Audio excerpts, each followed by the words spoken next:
গন্ধ মুবারক পেয়ে সাপ দেওয়ানা হয়ে গেলেন আমার রাসূলুল্লাহর সাথে জিয়ারত করার জন্য। সুবহানাল্লাহ বলেন।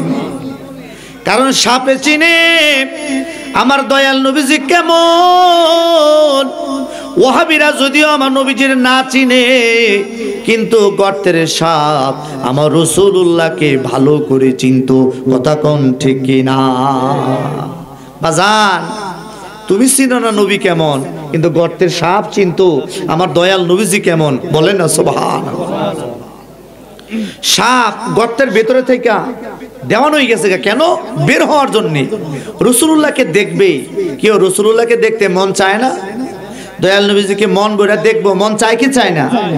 মনে রাখবেন, প্রিয় নবী সাল্লাল্লাহু আলাইহি সাল্লাম ওনাকে যদি কেউ ঘুমের ঘরে একবার কেউ স্বপ্ন দেখে, তার জন্য জাহান্নামের আগুন মাফ, জাহান্নামের আগুন হারাম, তার জন্য জাহান্নামের আগুন নাই।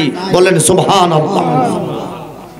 একবার যদি কেউ দেখতে পারে, ধরেন আপনি ঘুমের ঘরে দেখলেন, আবার অনেকে মদিনাতুল মুনাব্বারও যায়, হজ করতে যায় কি যায় না? আমরা মাস্টার মহোদয় হজ করে আসছেন, আমার অনেক বাজানরা হজ করে আসছেন। দেখেন নবীজি সাল্লাল্লাহু আলাইহি ওয়াসাল্লাম বলছেন যে এই হাদিসটা হচ্ছে আবু দাউদ শরীফের মধ্যে এসেছে। আমি এখন যে হাদিসটা বলবো, এই হাদিসটা আবু দাউদ শরীফের মধ্যে এসেছে, খাসাইসুল কুবরার মধ্যেও এসেছে, অসংখ্য কিতাবের মধ্যে হাদিসটা এসেছে। সেটা হচ্ছে ওয়ান আব্দুল্লাহ ইবনে আব্বাস রাদিয়াল্লাহু তাআলা আনহুমা قال قال رسول الله صلى الله عليه وسلم من جاءني زائرا لا تحمله حاجة إلا زيارتي كان حقا علي أن أكون له شفيعا يوم القيامة। আমার দয়াল নবী রাহমাতুল লিল আলামিন বললেন, সেই ব্যক্তি আমি নবীজি জিয়ারতে আসলো, আমি রাসূলুল্লাহর রওজা মুবারক জিয়ারত করছে, আল্লাহর হাবিবের জিয়ারত ছাড়া অন্য কোনো উদ্দেশ্য নয়, একমাত্র রাসূলুল্লাহ জিয়ারতের যদি কেউ আসে, আল্লাহর হাবিব বলেন কিয়ামতের ময়দানে আমি নবী তার জন্য শাফাত করা আমি রাসূলের জন্য ওয়াজিব হয়ে যাবে। আর জোরে বলেন সুবহানাল্লাহ। আল্লাহর হাবিবের জিয়ারতে যাইলে নবীজির শাফাত হওয়াটা আমাদের উপর ওয়াজিব হয়। বলেন সুবহানাল্লাহ। মক্কা মদিনা যাইতে চান তো নাকি মক্কায় যাইয়া ফিরে আইবেন, মদিনা যাওয়ার দরকার নাই? মুনাফিকরা কয়, বর্তমানে মুনাফিক যারা মাথায় টুপি আছে, থুতায় দাঁড়িয়ে আছে, মেসওয়াক আছে, ঢিলা কলুর সব আছে, তারা বলে মক্কায় যাইও কিন্তু মদিনায় যাইও না। বলে না নাউজুবিল্লাহ। রাস্তা ভরা মুনাফিক, আস্তা মুনাফিকের গোষ্ঠী তারা, যারা মক্কা যায় মদিনা যাইতে চায় না, তারা মুনাফিক, তাদের ঈমান নাই। কথা বলেন ঠিক কিনা? আর ঈমানদার মদিনা যাইতে চায়, চায় কি চায় না? তৌফিক দিলে মদিনা যাইতেন না? কারা কারা হাত তোলেন? তৌফিক দিলে যাইবেন তো? বলেন আমিন। তারপরে আমার নবী, মায়ের নবী হযরতে আবু বকর সিদ্দিক রাদিয়াল্লাহু তাআলা আনহু, তিনি বুঝতে পারলেন গর্তের ভেতরে একটা সাপ আছে। আবু বকর সিদ্দিক মনে মনে চিন্তা করেন, সাপরে আমার জান যাইব, কিন্তু রাসূলুল্লাহর ক্ষতি হইতে আমি দেব না। দেখেন প্রেম কাকে বলে। সাহাবীরা আমার নবীর জন্য কেমন ধরনের প্রেম দেখাইছেন। আবু বকর সিদ্দিক ডাক দিয়া বললেন, এরে সাপ, আমার জান যাইবে, কিন্তু আমার রাসূলুল্লাহর কোনো ক্ষতি হবে, আমি আবু বকর দেব না। অবশেষে সাপ বাধ্য হইয়া, অপারগ হইয়া আবু বকর সিদ্দিকের পায়ের মধ্যে দংশন করলেন। সাপের কামড়ে আবু বকর সিদ্দিকের সমস্ত শরীর নীল হয়ে গেল। তারপর আবু বকর সিদ্দিক পা ছাড়ে না, না জানি সাপ আমার রাসূলুল্লাহকে সবল দেয়। হঠাৎ করে আবু বকর সিদ্দিকের সমস্ত শরীর যখন বিষাক্ত হয়ে গেলেন, বিশ্বের তাড়নায়, বিশ্বের কারণে শরীর মুবারক থেকে, চক্ষু থেকে এক ফোঁটা চোখের পানি বিষের কারণে দয়াল নবীজির বদন মুবারকে গাল মুবারকের মধ্যে পড়লেন। নবীজি চক্ষু মুবারক খুললেন। আল্লাহর হাবিব জিজ্ঞাসা করলেন, ইয়া আবু বকর, হে আবু বকর তুমি কাঁদছো কেন? আবু বকর সিদ্দিক ডাক দিয়া বললেন, ইয়া রাসূলুল্লাহ সাল্লাল্লাহু আলাইহি ওয়াসাল্লাম, নবী গো আমার মনে হয় সাপ আমাকে দংশন করেছে। তখন আমার নবী ডাক দিয়া বলেন, আবু বকর তোমার পা উঠাও, তোমার পা উঠাও। আবু বকর সিদ্দিক পা উঠাইলেন। এদিকে সাপ দাঁড়াইয়া আল্লাহর হাবিবকে সালাতু সালাম জানাইলেন, আসসালাতু ওয়াসসালামু আলাইকা ইয়া রাসূলুল্লাহ। জোরে বলেন সুবহানাল্লাহ। সাপ ডাক দিয়া বললেন, ইয়া রাসূলুল্লাহ, হে ইয়া হাবিবাল্লাহ, আমি বাধ্য হয়েছি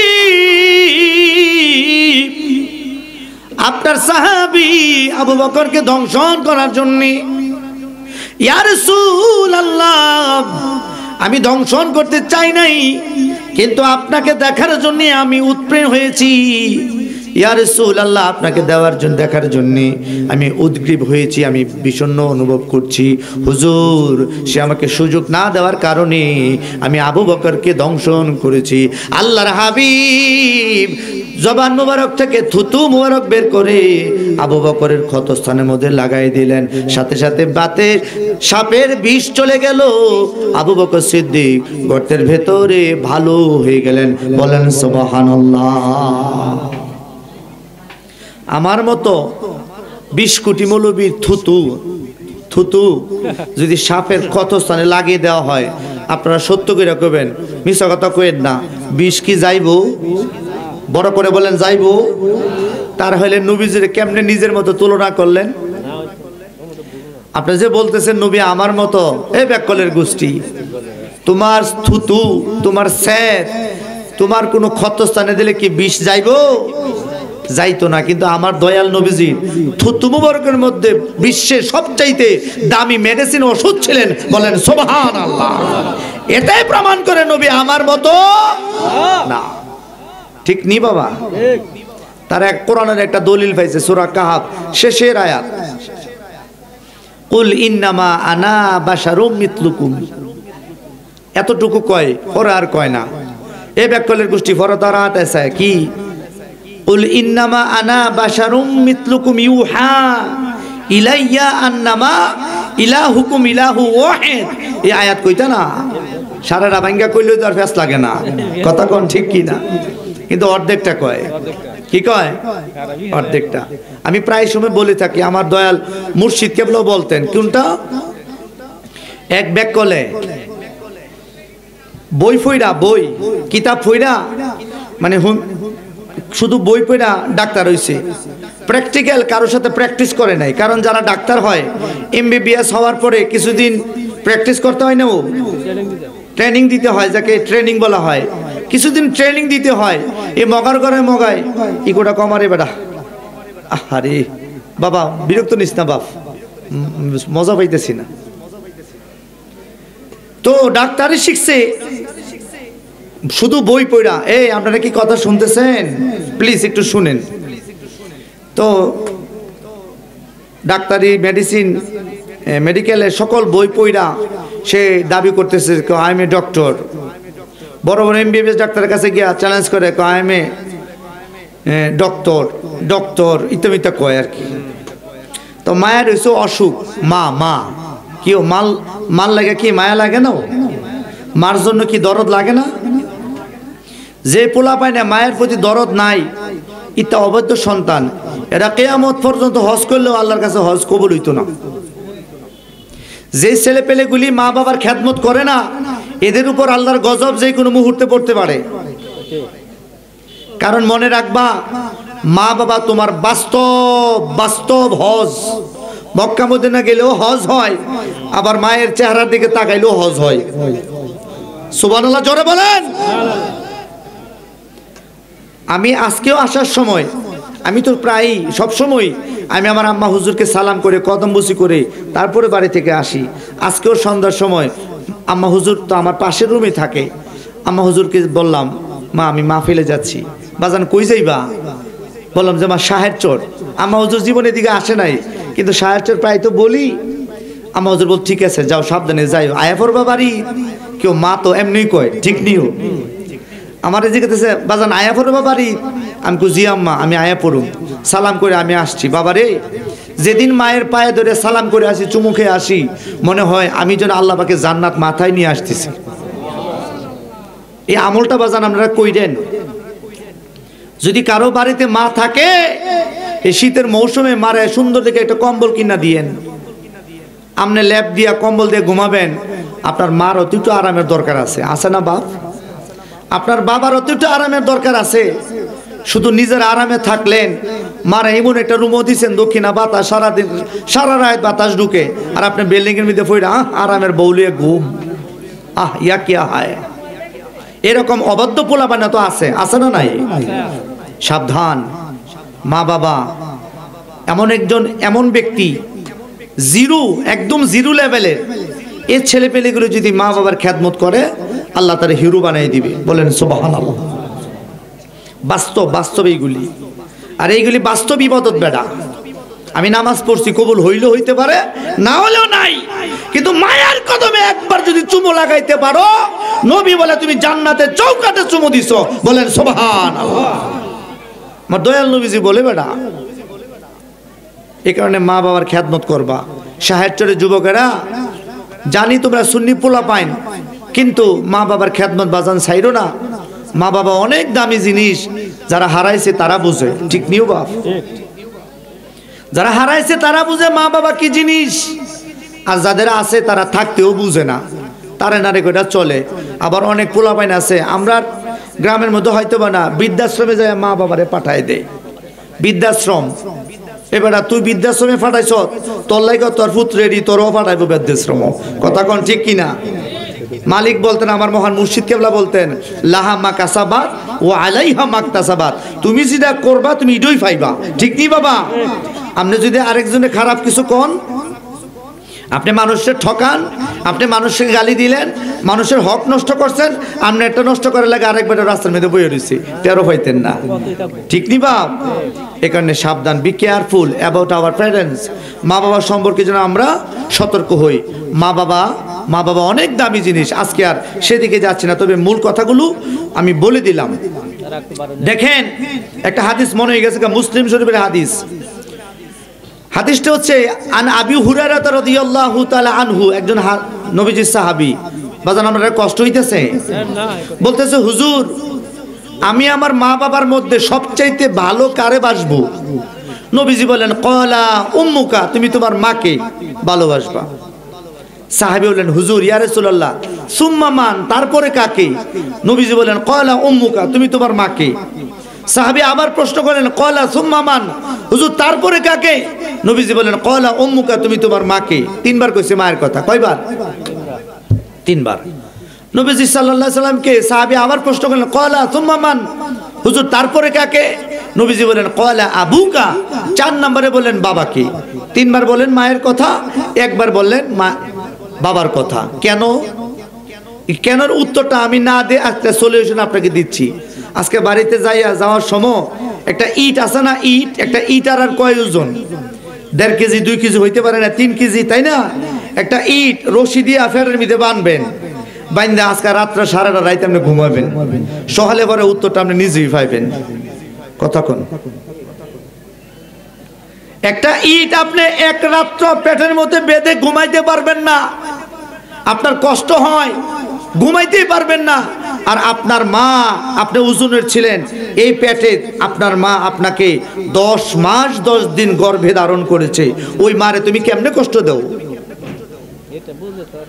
মায়ের একদার দুধের দাম কাটিয়া গায়ের চাপ পাপুষ বানাইয়া দিলে সুদ হবে না এমন দরদি ভবে কেউ হবে না আমার মা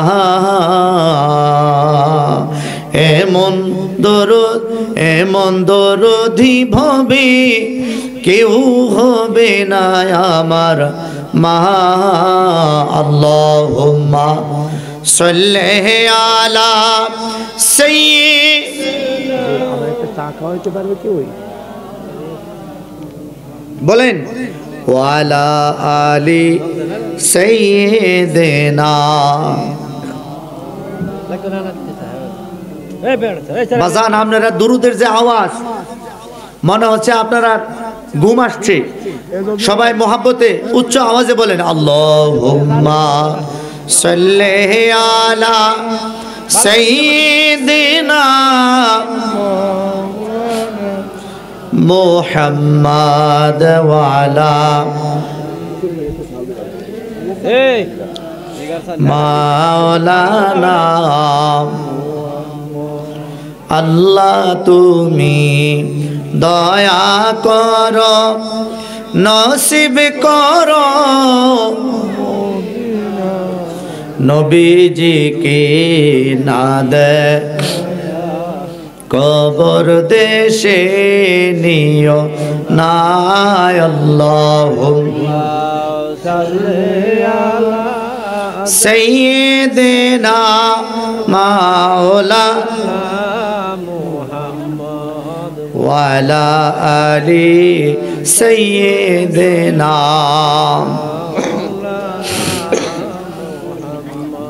বাড়ি বাড়ি কররে মন এবারি ঘর তোমার না, আসল বাড়ি কবরেতে চিন্তা করে দেখো না।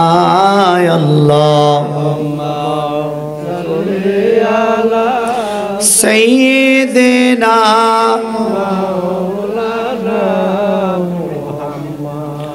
ওয়া আলা আলি সাইয়্যিদিনা মাওলানা মুহাম্মদ সাল্লাল্লাহু আলাইহি ওয়াসাল্লাম। কুররাতু আইনি বিকা ইয়া রাসূলুল্লাহ। যেহেতু এই ব্যাপারে কথা আসছে একটু বলি। বন্ধুরা রে, কোরআনুল কারিমে আল্লাহ তাআলা বলেন ক্বাদা রাব্বুকা আল্লাহ তা'বুদু ইল্লা ইয়াহু ওয়া বিল ওয়ালিদাইনি ইহসানা। আল্লাহ বলেন ঘোষণা হচ্ছে আল্লাহ তাআলার পক্ষ থেকে ইবাদত করবে আল্লাহর, আর খেদমত করবে মা বাবার।